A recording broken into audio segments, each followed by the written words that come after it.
Good morning ആൾ. So ഇന്ന് നമ്മൾ നോക്കാൻ പോകുന്നത് ഹ്യൂമൻ ക്യാപിറ്റൽ അഥവാ മനുഷ്യ മൂലധനത്തിനെ പറ്റിയിട്ടാണ് പഠിക്കാൻ പോകുന്നത്. അപ്പം എന്താണ് ഹ്യൂമൻ ക്യാപിറ്റൽ എന്ന് നമുക്ക് ഫസ്റ്റ് നോക്കാം.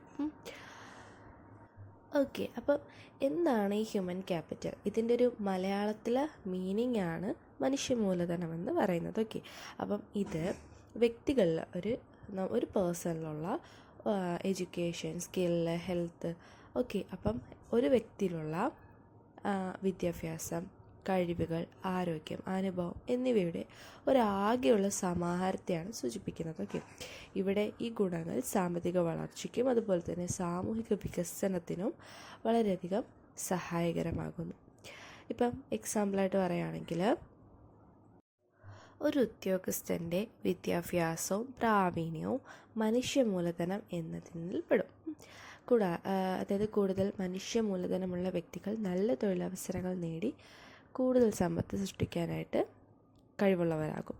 അതായത് സംഭവമൊന്നുമില്ല, ഇപ്പം നമുക്ക് ഒരു മനുഷ്യ മൂലധനം എന്ന് പറയുമ്പോഴത്തേക്കും നമുക്ക് നല്ല എഡ്യൂക്കേഷനിലൂടെ നമ്മൾ നേടിയെടുക്കുന്ന ഒരു സാമൂഹിക വികസനം അല്ലെങ്കിൽ ഒരു സാമ്പത്തിക വളർച്ച, അതിനെയാണ് ഹ്യൂമൻ ക്യാപിറ്റൽ എന്ന് പറയുന്നത്.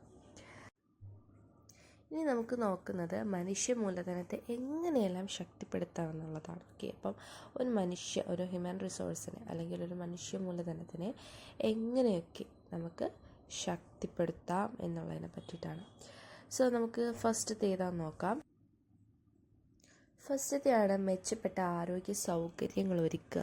ഓക്കെ, അപ്പം നമ്മുടെ നാട്ടിൽ നല്ല ഹെൽത്ത് സെൻറ്റേഴ്സും നല്ല ഹോസ്പിറ്റലും കാര്യങ്ങളും വരികയാണെങ്കിൽ നമ്മുടെ ആരോഗ്യം അത്രത്തോളം സുരക്ഷിതത്വമാണ് നമുക്ക് പറയാം. അതായത് നമ്മുടെ ഹെൽത്തിന് ഡോക്ടേഴ്സും നഴ്സുമാരും അതുപോലെ ഹോസ്പിറ്റലുകളൊക്കെ വലിയ പങ്കാണ് വഹിക്കുന്നത്. അപ്പം നമ്മുടെ ഹ്യൂമൻ ക്യാപിറ്റൽ ഡെവലപ്പ് ചെയ്യാനായിട്ട് നമ്മുടെ മെച്ചപ്പെട്ട ആരോഗ്യ സൗകര്യങ്ങൾ ഒരുക്കുക എന്നുള്ളതൊരു മെയിൻ ഫാക്ടറാണ്. സോ നെക്സ്റ്റ് എന്താണെന്ന് നമുക്ക് നോക്കാം.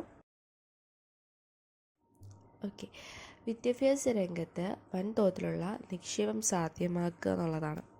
അപ്പം ഇവിടെ എന്താ പറയുന്നത്, നമ്മുടെ എഡ്യൂക്കേഷൻ നല്ല രീതിയിൽ കുട്ടികളിൽ ഇഫക്റ്റീവ് ആവണമെങ്കിൽ നമ്മുടെ ഗവൺമെൻറ് എന്ത് ചെയ്യണം? നിക്ഷേപം സാധ്യമാക്കുക, വൻതോതിലുള്ള നിക്ഷേപം ഏത് ഫീൽഡിൽ സാധ്യമാക്കുക? വിദ്യാഭ്യാസ രംഗത്ത് സാധ്യമാക്കുക. ഇത് മനുഷ്യ മൂലധനം വർദ്ധിക്കുന്നതിന് കാരണമാകുന്നു. Okay, next point.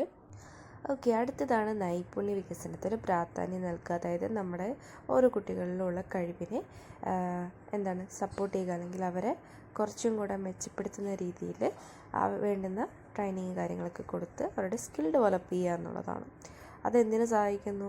മനുഷ്യ മൂലധനം വർദ്ധിക്കുന്നതിന് സാധിക്കുന്നു. ഓക്കെ, അടുത്തതാണ് തൊഴിലാളി സൗഹൃദ തൊഴിൽ അന്തരീക്ഷം സൃഷ്ടിക്കുക. ഇത് മെയിൻലി ഇപ്പം ഈ ജോബ് ചെയ്യുന്ന നമ്മുടെ കൊളീഗൊക്കെ ആയിട്ടുള്ള ഒരു ആശയവിനിമയം, അതുപോലെ അവർക്കിടയിലുള്ളൊരു സൗഹൃദം, പിന്നെ അവർക്ക് തൊഴിൽ ചെയ്യുന്നതിനെ പറ്റിയ ഒരു അറ്റ്മോസ്ഫിയർ, അതായത് സ്ട്രെസ്സൊക്കെ അവർക്ക് കുറച്ചുകൂടെ റിലാക്സ്ഡ് ആയിട്ടുള്ളൊരു പരിസ്ഥിതി ഉണ്ടാക്കി കൊടുക്കുക. അപ്പം അതിലൂടെ എന്ത് പറ്റും? ആളുകൾ വളരെ ഉന്മേഷത്തോടുകൂടിയും വളരെ ആക്റ്റീവായിട്ട് ജോലിക്ക് പോവുകയും അവരുടെ ജോലി കാര്യങ്ങളിൽ നന്നായിട്ട് ഫോക്കസ് ചെയ്യാനായിട്ട് സാധിക്കും. സോ ഇതെന്തിനു സാധ്യമാക്കുന്നു? മനുഷ്യ മൂലധനം വർദ്ധിക്കുന്നതിന് കാരണമാകുന്നു. അവരുടെ ഒരു ആക്റ്റീവ്നെസ് ആണല്ലോ നമ്മുടെ രാജ്യത്തിൻ്റെ പുരോഗതി എന്ന് പറയുന്നത്. സോ അതാണ് നെക്സ്റ്റ് പോയിന്റ് എന്ന് പറയുന്നത് മെച്ചപ്പെട്ട വിദ്യാഭ്യാസവും തൊഴിൽ പരിശീലനവും നൽകുക എന്നുള്ളതാണ്.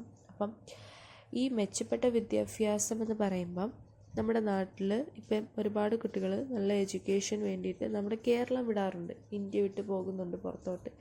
അപ്പം എന്തിൻ്റെ അഭാവത്തിലായിരിക്കും? ഈ നല്ല മെച്ചപ്പെട്ട വിദ്യാഭ്യാസം നമുക്ക് കിട്ടാത്തത് കൊണ്ടായിരിക്കുമല്ലോ.